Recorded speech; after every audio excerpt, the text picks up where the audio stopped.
আজকে রান্না করেছিলাম দই বেগুন। খেতে কিন্তু দারুণ হয়েছিল।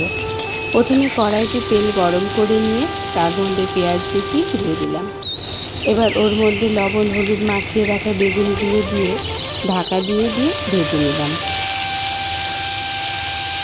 এবার একটা বাটিতে টক দই, স্বাদ মতো লবণ ও হলুদ দিয়ে ভালো করে ফেটিয়ে নিলাম। মধ্যে লঙ্কা বাটা দিয়ে একটু ফেটিয়ে নিলাম। এবার ফেটানো দইটা দিয়ে বেগুনটাকে ভালোভাবে কষিয়ে নিলাম। ওর মধ্যে দিয়ে দিলাম স্বাদ মতো একটু চিনি।